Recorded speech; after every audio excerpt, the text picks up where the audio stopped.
Olá pessoal, tudo bem? Espero demais que sim. Para vocês que são novos e estão chegando agora, sejam muito bem-vindos. Eu tô muito feliz por ter vocês aqui no canal. Já se inscreve aqui no canal e ativa o sininho de notificação para ficar por dentro de todos os nossos vídeos.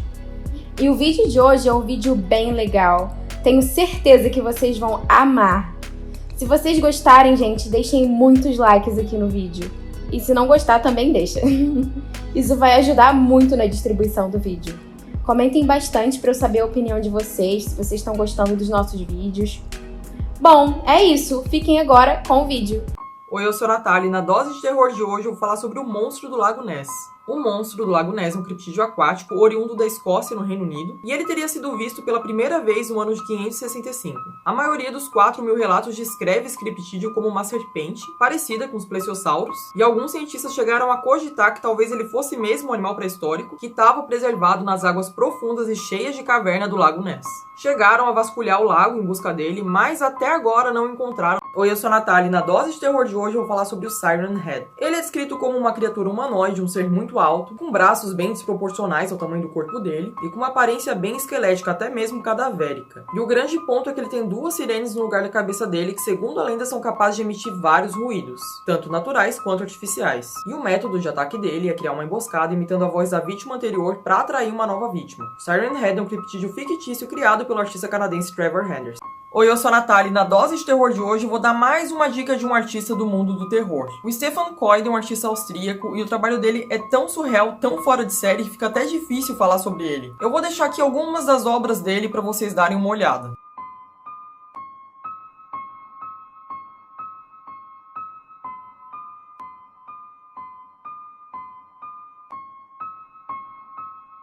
Oi, eu sou a Natália e na dose de terror de hoje eu vou falar mais sobre criptozoologia, que é o estudo dos animais ocultos, como o Kraken, por exemplo. Muitas pessoas achavam que era só invenção, mas aí os anos foram se passando, imagens foram aparecendo, e finalmente em 2004 para 2006 aconteceu a filmagem mais famosa e também a mais assustadora da lula gigante no habitat natural dela. E então a lula gigante deixou de ser um criptídeo e agora ela era um animal existente. E isso sempre me fez pensar em todos os animais que a gente acha que são hipotéticos e que talvez eles existam. Oi, eu sou a Natália e na dose de terror de hoje eu vou falar mais sobre criptozoologia, que é o estudo dos animais ocultos. Por volta de 1900, um piloto holandês fez um pouso forçado em Komodo e quando resgataram ele, ele disse que viu um lagarto incrivelmente grande com 3 metros de comprimento. Só que na época ninguém acreditou naquela história que parecia absurda. Só que mais tarde outro piloto pousou em Komodo e voltou com histórias muito parecidas com a desse primeiro piloto. E ninguém acreditou nele também. Depois resolveram investigar e descobriram finalmente a existência do dragão de Komodo. Oi, eu sou a Natália e na dose de terror de hoje eu vou falar sobre o número 40. Os russos veem o número 40 como um número de azar, assim como os hebraicos.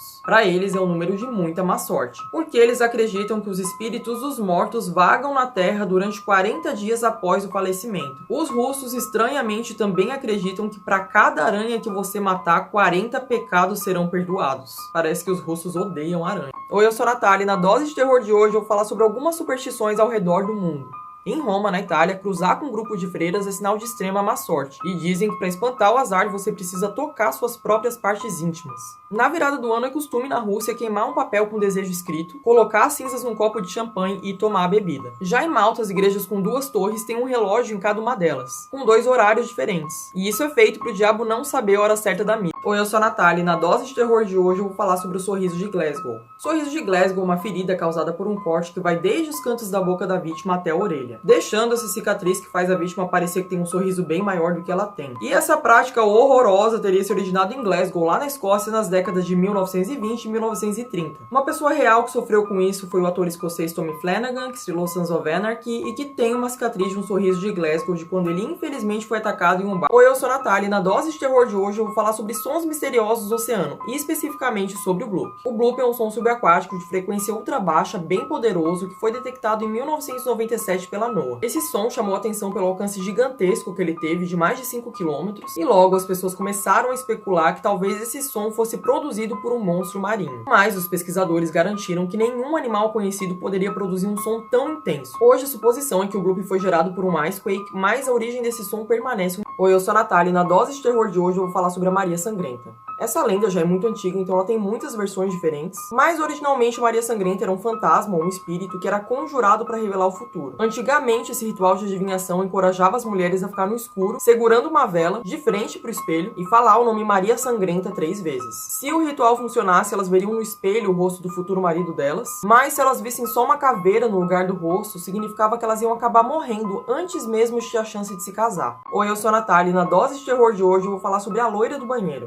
A loira do banheiro é descrita como um fantasma ou um espírito de uma menina loira que aparece vestindo branco com pedaços de algodão pelo rosto e que surge depois de um ritual de invocação. Esse ritual varia de acordo com o colégio que ele é feito, mas normalmente as etapas incluem abrir a torneira 3 vezes e falar o nome dela 3 vezes em frente ao espelho. Sempre existiram dúvidas a respeito dessa lenda ser a mesma lenda norte-americana da Maria Sangrenta, mas a lenda da loira do banheiro tem uma origem real e documentada aqui no Brasil. Oi, eu sou a Natália e na dose de terror de hoje eu vou falar sobre a origem da lenda da loira do banheiro. A lenda surgiu a partir de uma história real de uma jovem chamada Maria Augusta de Oliveira Borges que fugiu do Brasil depois que o pai dela obrigou ela a se casar. Um tempo depois ela faleceu, o atestado de óbito sumiu e a causa da morte permanece um mistério até hoje. Mais ou menos uma década depois, o casarão onde ela morava acabou virando uma escola e os alunos reclamavam que os banheiros eram mal assombrados pelo espírito da Maria Augusta. Essa história ganhou força quando aconteceu um incêndio bem misterioso na escola em 1916. Oi, eu sou a Natália e na dose de terror de hoje eu vou falar sobre a lenda da Hanako-san. Hanako-san é uma lenda urbana japonesa sobre uma menina que morreu no banheiro da escola e que assombra os banheiros dos colégios até hoje. Dizem que ela estava brincando de esconde-esconde, que ela se escondeu na terceira cabine do banheiro e depois disso ninguém sabe o que aconteceu com ela. Por isso o ritual de invocação envolve ir até um banheiro, normalmente no terceiro andar, bater 3 vezes na terceira cabine e perguntar se a Hanako-san tá presente. Ela vai responder que sim e depois disso dizem que uma mão ensanguentada ou fantasmagórica vai sair da cabine. Oi, eu sou a Natália e na dose de terror de hoje eu vou falar sobre o Yeti, ou o abominável Homem das Neves.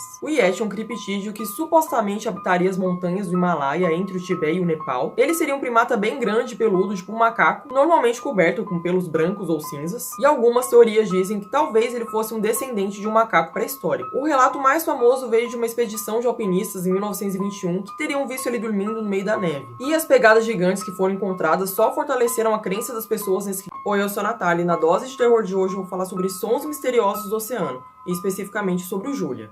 O Julia é um som captado em março de 1999 no Oceano Pacífico. Não se sabe exatamente a origem dele, mas o som provavelmente veio de um enorme iceberg encalhando na Antártica. Esse som chama atenção por parecer uma pessoa choramingando e a real explicação continua um mistério.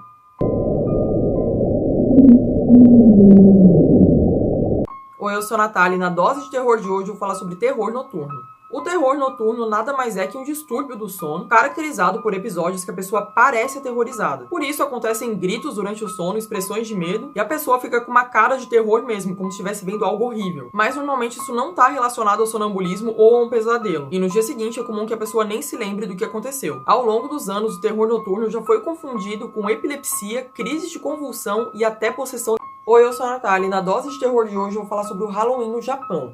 A época do ano em que os japoneses celebram as almas dos antepassados não acontece em outubro, na verdade acontece em julho. Lá acontece um festival nessa época que é o mais longo de todos os festivais nacionais. Inclusive aquela cerimônia que a gente vê na internet com várias lanternas nos mares, nos rios, é feita no último dia desse festival. E o intuito dos japoneses com isso é orientar os espíritos de volta ao mundo dos mortos. Oi, eu sou a Natália e na dose de terror de hoje eu vou falar sobre o Halloween na Áustria.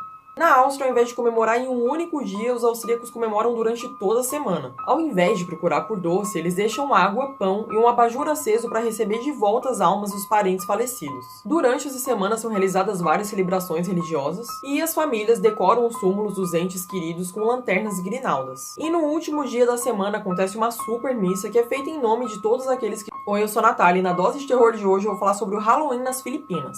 Nas Filipinas, as crianças também se fantasiam e batem de porta em porta, mas, normalmente, ao invés de procurar doces, elas cantam músicas e pedem orações para as almas que estão presas no purgatório. Geralmente, os moradores dão uma recompensa por essa cantoria e essa reza. E eles também têm a crença de que os entes queridos se manifestam através de objetos falantes, que normalmente são encontrados no quintal de casa no dia seguinte.